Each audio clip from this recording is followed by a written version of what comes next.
Welcome to Middle East Dialogues, a series of conversations with leading scholars and writers, produced by the University of Denver's Center for Middle East Studies.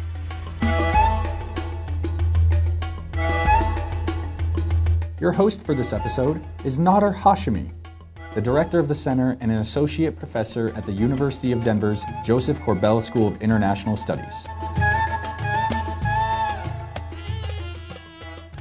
Our guest for this episode is Daniel Brumberg, former special advisor for Iran and North Africa for the United States Institute of Peace's Muslim World Initiative. He has also served as a consultant to the National Democratic Institute and is currently a professor at Georgetown University in Washington, D.C.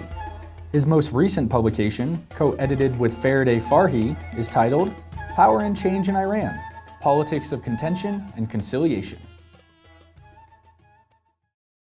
Daniel Brumberg, thank you for joining us today on our Middle East Dialogue series. Well, thanks for having me. I'm delighted to be here. Great. So it's been just over a year since the signing of the Iran nuclear accord. Looking back, how would you sort of assess its implementation, its successes or its failures? Well, first of all, I tend to feel that the accord itself was the only way to go. And I feel this is the case because absent an accord, the Iranian government would have kept on spinning its program, and its capacity to produce enriched uranium would have continued. So I don't think we had a strategy other than negotiation to effectively put a cap on that program. So I think this was successful, and that Barack Obama and his administration did what was needed to be done. That perhaps could have been done earlier, but circumstances created a possibility for doing it, and I think it was the right thing to do, and I want to make that clear because I think the alternatives were much worse. I also think the signing of the accord was propitious because it converged with the emergence of Rouhani and an effort by a wing or two wings of the Islamic Republic's political leadership to try to sort of open the space for political change in Iran and perhaps redirect Iran's foreign policy as well. So the coincidence of those two events were really important and created an opening. But as we know in the Middle East, openings often shut very quickly. Right. And I think a measure of how seriously Rouhani and his allies were taken was found in the hardline backlash. The fact that they really went after him so assiduously and tried to, not so much to undermine the agreement, but after the signing of the agreement, to undermine Rouhani and his allies, is indicative of the fact that for the hardliners, any agreement like this, which might open the space for some sort of better relationship with the United States in particular, is seen as an existential threat against the Islamic Republic. And I think that's what we've been dealing with ever since. A severe backlash intended to make life very difficult for Rouhani and intended to essentially delegitimize his effort to reform at home and open up abroad. Right.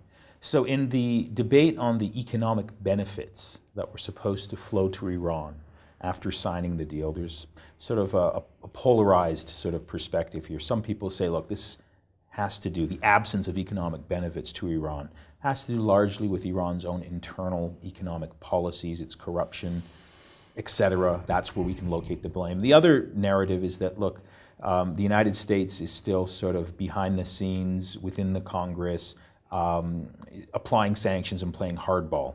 Now, of course, the Iranian hardliners have picked up on this and are claiming, look, we told you we couldn't trust the United States. How do you situate yourself in this debate on the economic sort of benefits or lack thereof for Iran? Those are not mutually exclusive sort of positions or explanations. I think they're quite compatible. I think there's no doubt about it that a lot of the impediment to drawing foreign investment into Iran originates in the nature of the Iranian political economy, the corruption, the interference of key players like the Revolutionary Guards. There's enormous obstacles.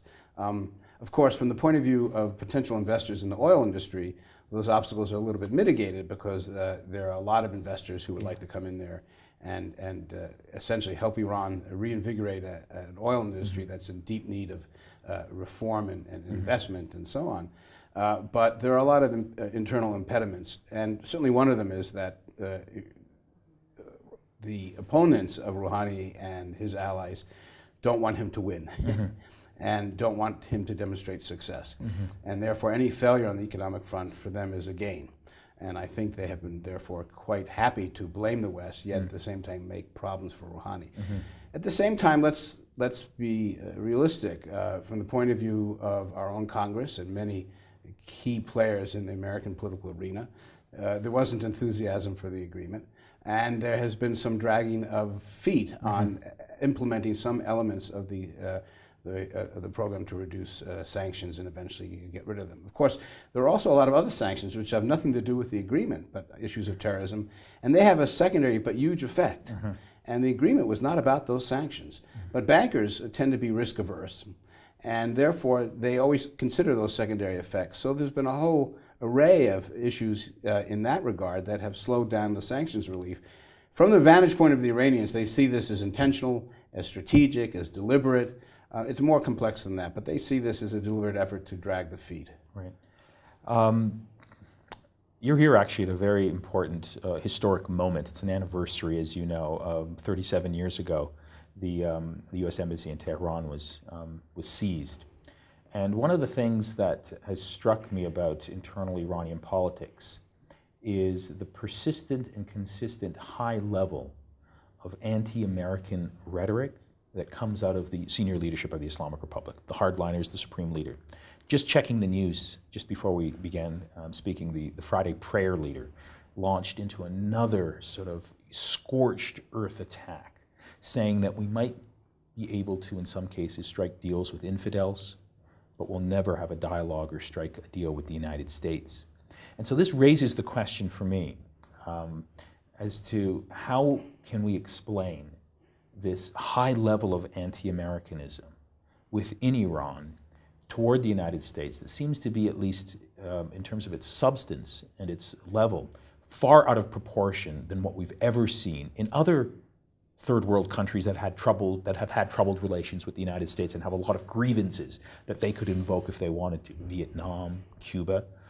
But we don't see it. In the case of the Islamic Republic of Iran, it's qualitatively different. And you can see since the nuclear accord, the rhetoric from the supreme leader has been consistent on this theme. No negotiations, no dialogue with the United States. So as a scholar of authoritarianism, someone who teaches the politics of the third world, I wanted to pick your brain. How can we assess this particular anti-American sort of strain in Iran? How can we understand it comparatively? It's a great and fundamental question, isn't it? And I think the short answer to a very complex question is that the Islamic Republic's revolution and its guiding ideology is defined by the revolutionary clerics, Khomeini first and foremost, who built the Islamic Republic, is based on hostility to American power and in some respects to American culture, which is seen as a threat. As soon as we talk about some process of reconciliation, it's not just a kind of basic ideological struggle, political struggle. It goes to the heart of those who created this political system and what they see as sacrosanct, literally, to its survival. And so any opening domestically that seems to come with the possibility of an opening to the U.S. or any tie-in of those two dynamics, to domestic and global, is seen, as I was alluding to before, as an existential threat to an ideology which is fundamental to the nature and identity of the Islamic Republic. And that is, of course, the perspective of many of the founders of the Republic, of what we might otherwise call the hardliner conservatives. Right. But the other side of the coin is you have in Iran a huge urban middle class, which is the product of the Islamic Republic, and a huge process of urbanization, of literacy. Look at the rates of literacy among women, for example. It's extraordinary. And this is the byproduct of the revolution. So you have in the society an engaged populace that knows in many respects the United States, that is sympathetic, that is unhappy with a republic that tries to force feed religion, and then wants a different, so sees these issues completely differently. And the paradox is it's precisely that potential for change from the base, which increases the anxiety of those from within the state. That any opening from below is going to create an unstoppable process of revolution that will topple the state, and that means it's profoundly threatening. And I think that accounts for what you were alluding to before. And also, I think that precisely for this reason, the supreme leader has never seen the agreement on the nuclear issue as anything but a narrow agreement, whereas for the reformists and Rouhani and even some elements of the conservatives, at least on the economic level, if not on a bigger level, it means much more. And so there's an intense struggle now going on to sort of define what this ultimately means for the future of the Islamic Republic. So that leads sort of the question question to the next question, which speaks to really the nature of authoritarianism in Iran. And in what ways is it distinct from, let's say, other authoritarian regimes in the Arab world? We know that all authoritarian regimes aren't the same, but Iran has these unique distinguishing features that while it's authoritarian, the internal dynamics play out in ways that are different than, let's say, Egypt or Algeria. So as a scholar of authoritarianism and democratic struggles in the Middle East and the Arab world, how would you sort of assess in what way is Iran's authoritarianism different than, let's say, the Arab countries? I think it's a great question. Yeah. And I think whenever one talks about difference, we also keep track of what's the same or similar, not the same. Nothing is the same. Right. And I think that the ideological element is critical. It sets apart and the fact that the Islamic Revolution was born in opposition to the United States and the fall of the Shah in history, which really kind of colors the perspective of all the players. And that ideological element is not found in any other sort of, I would say, arena in the region, nor does it in any way color Iran's relationship with the United States, of the relationship of other countries with the United States as it does with Iran. Right. So I think that's the case. There are interesting similarities with Iran, and I've been thinking more and more about them. And that is simply that Iran is, as you said, it's a hybrid regime. It has multiple centers of power. It has created space for multiple, under the rubric of this grand ideology, you have factions which have very different interpretations of those ideologies and very different visions of where Iran should go.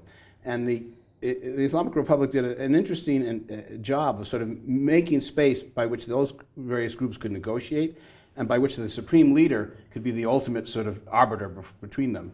And that system of sort of conflict management through an elite and a kind of ultimate arbiter is not unlike the systems that we have in many Arab states, and it has a lot in common because ultimately the capacity of the system to breathe and to function depends in part on the multiplicity of those centers of power and the capacity of, in this case, the supreme leader to manage those groups. The king of Morocco, who was Amir al-Mu'mineen, the commander of the faithful, plays a very similar role in Morocco.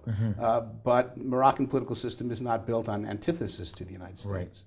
How deep would you assess the crisis of legitimacy facing the Islamic Republic of Iran right now? Now, my reading of it is that among young people, urban middle classes, people want change, but they're not willing to go into the streets and tear down the system. But if you look at all these social indicators and events that we keep seeing, I could go through a list. My reading of, the question of legitimacy, political legitimacy in the Islamic Republic of Iran is that the regime knows that it can't win the support of significant segments of society.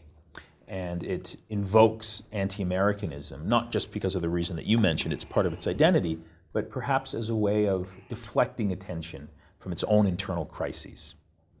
And so the big question is, how deep is the crisis of legitimacy in Iran? Is the regime facing in the face of its own population? How would you assess that broad question? Of course, it deflects. It uses ideology not to simply deflect attention, but also to intimidate its opponents and to paint them as a fifth column of the United States, which can be very effective under certain circumstances, particularly when there's conflict between the U.S. and Iran. I think that. To take a kind of page out of basic political science. So a lot of governments can have very serious legitimacy crises, and there is no necessary outcome. Right. Because what you need, as a scholar who works in our field argued a long time ago, is an organized political alternative that not only has the capacity to mobilize, but also, in this case, to negotiate. Because the Islamic Republic of Iran is not going to topple of its own weight.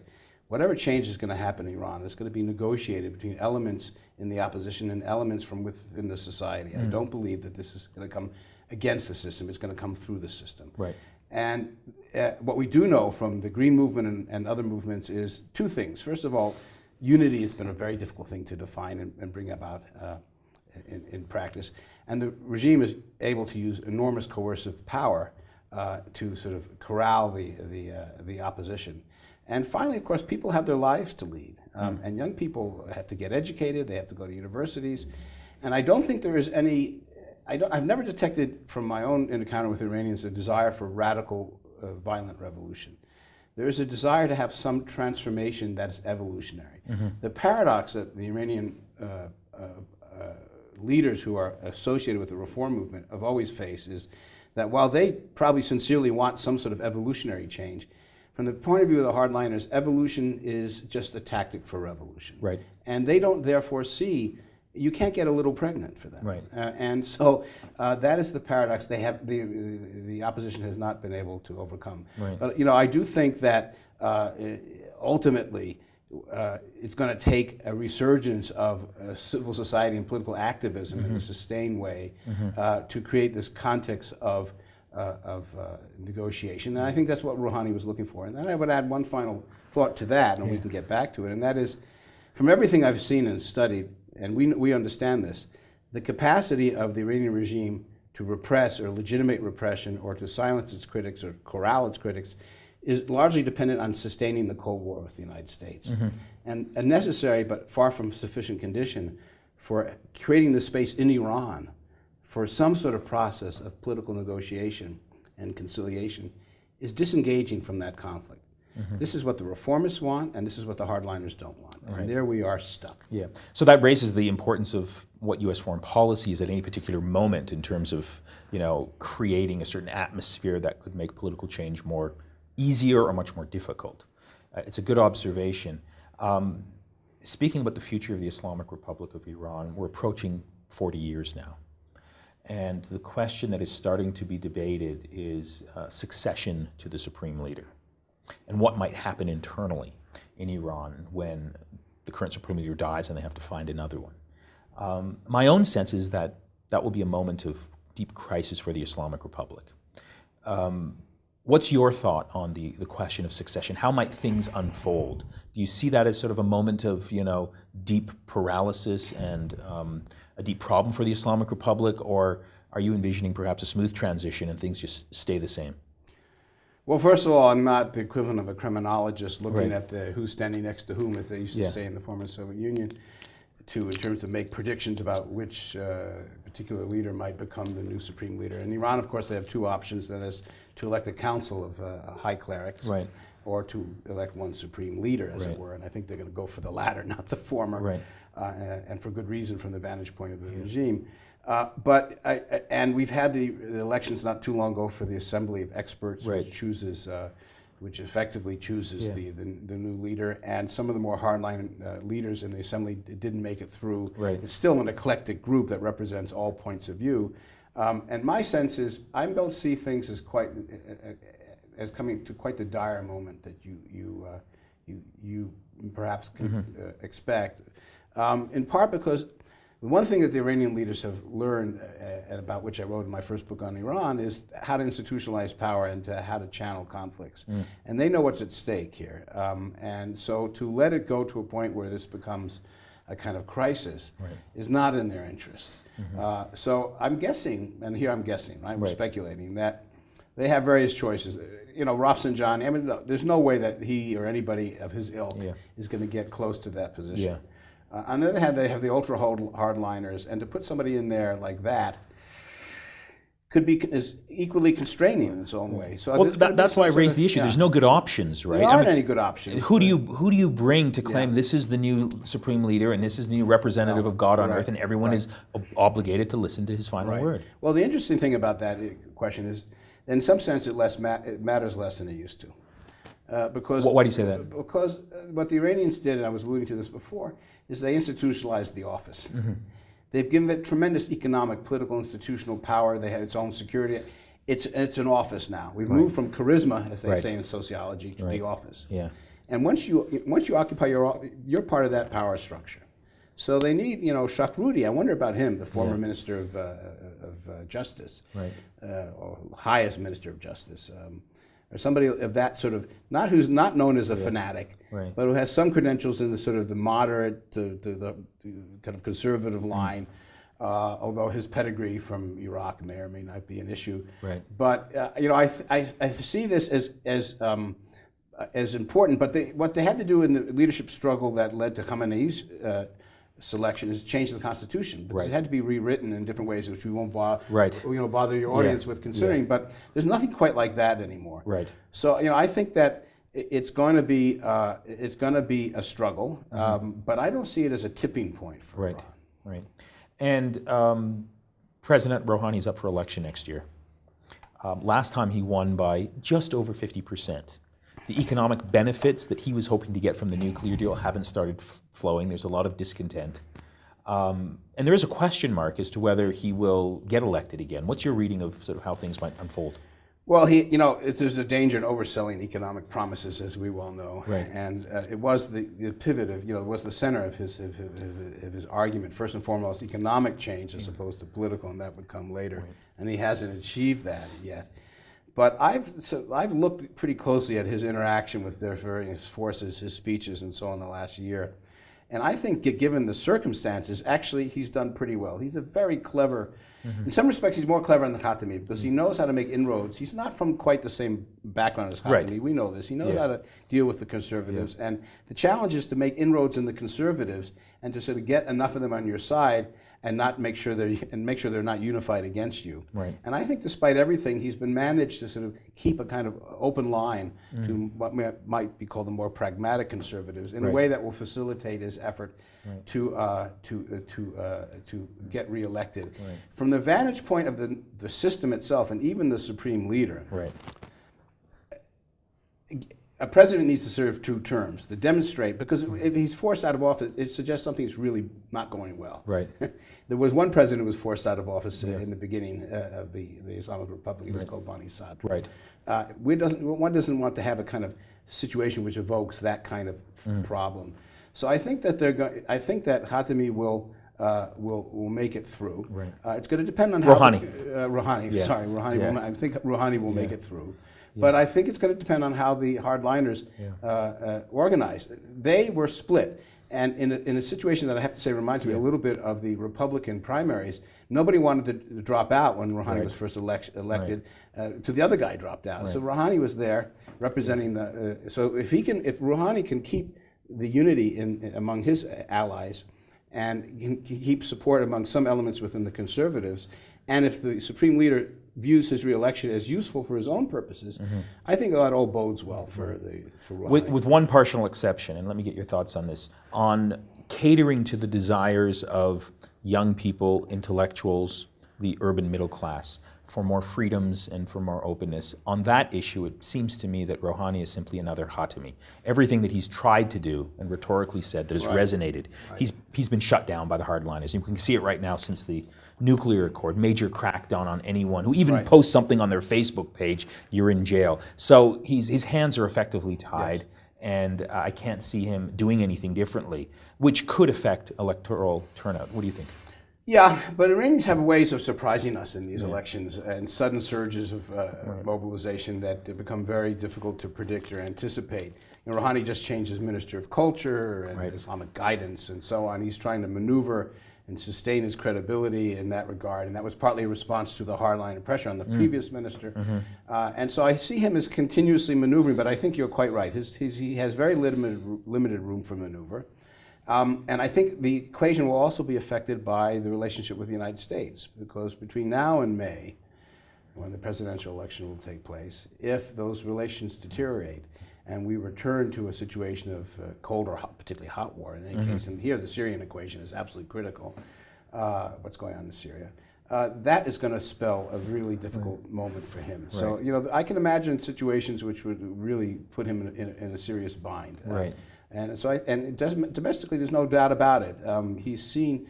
I mean, as you were saying, the reformers always have to face the opposition from those within the regime who see them as essentially a dire threat to the whole apparatus. Final question about the next U.S. administration. Sort of a preview of the talk that you're going to give in less than half an hour. How do you see a Hillary Clinton administration's foreign policy toward Iran evolving? In what way would it be different than President Obama's? Well, Obama had expectations. I think we can exaggerate these expectations. Even the notion of an Obama doctrine seems to me not quite as convinced as other people of such a doctrine. But he definitely thought that by signing this agreement, it would help open up the space for Iranian politics to evolve. And that was his aspiration. And of course, the hardline response to the agreement is indicative of the extent to which the hardliners take the agreement seriously and see this as a real challenge to them, which can be understood both as a negative and positive phenomenon. But clearly, if Hillary Clinton feels that, given the events in Syria and Iran's support for Assad and the catastrophic humanitarian situation and the way in which the Russians have banded together with Hezbollah and Iran and so on to try to save this regime in Damascus, and that the U.S. failure to respond to that and to show resolve has undermined our capacity to project power and authority, she will be under considerable pressure to do something. And that will be, and that something may be in Syria itself, the creation of a no-fly zone or something like that, which opens up all kinds of possibilities. For the hardliners, this is just wonderful. Right. This is great news. I told you so. I told you so, and let's take advantage of it. Let's send a boat against an American ship in the Gulf. Let's see what we can do. And one or two little blow-ups of one kind or the other could really change the situation domestically. And so I think Clinton faces a problem, a dilemma. How does she sort of navigate between the need to respond to these events and demonstrate that she has an agenda and that she's, in effect, not going down the Obama line, because there's a lot of, particularly neoconservatives and sort of disillusioned Republicans who are associated with her administration or her possible administration. Let's not count the votes before they're counted.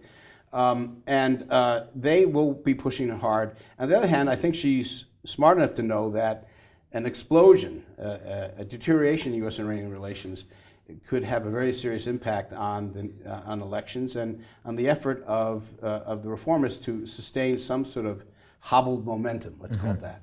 Call it that.